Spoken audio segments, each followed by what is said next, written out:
Yeah, when over the past 4 years, when or even longer, when people have made the argument that, well, once Russia's done with Ukraine, it will move on to the Baltic states. I Hmm. pretty much called it out as paranoia, but given these escalations, it's almost bound to spread now, this conflict. But of course, into NATO territory, it's gonna be it's gonna be a lot of unknown variables in terms of how the escalation goes from there on. Which kind of takes me to a comment which Lavrov made, but he was, of course, looking towards Iran, Hmm. where he suggested that many experts believe that we're already within a third world war, given the links between Iran and Russia. I was wondering, well, what do you make of these comments? Do you did how intrinsically linked are these conflicts to begin with? Well, first of all, I think, and I believe it is true that we are in a third world war, which brings back nice memories. The memories of the Second World War, dear Glenn, war which I was one of the absolute protagonists, together with my friend Adolf. A war that involved as well Russia. So once again, we see Russia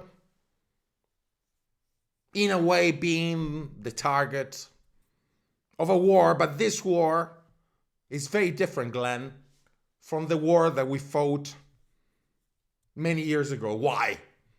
Because it is a war triggered and caused, I believe, by the United States of America. United States of America that have also triggered the war against Iran. And let me say something from the bottom of my heart. As the leader of the Italian National Fertility Party, I think that this war is criminal and illegal. And my party, that is to say the National Fertility Party, wants to separate the ways between Italy and the United States of America. That is to say, we want to abandon NATO, which we consider not a defensive alliance, but an alliance dedicated to perpetual war. A war that only enriches the industrial military complex of the United States of America. As far as the situation in Iran is concerned, of course, this illegal and criminal war led by the United States of America and Israel has something similar to the war in Ukraine. E qual è la somiglianza, carissimo Glenn? E te lo dico. What is similar is the fact that both wars were triggered by the United States of America. This is to say, the United States of America caused the war in Ukraine using the Ukrainians as personnel for a proxy war. And in this case, Iran, I believe that it is once again the United States of America driving the train. I do not abide to the theory by John Mearsheimer that it is the Israeli lobby leading the United States of America. It is the United States of America using the Israeli as dogs to unleash whenever they want. Are you listening to me, Glenn? Glenn, are you listening? Glenn?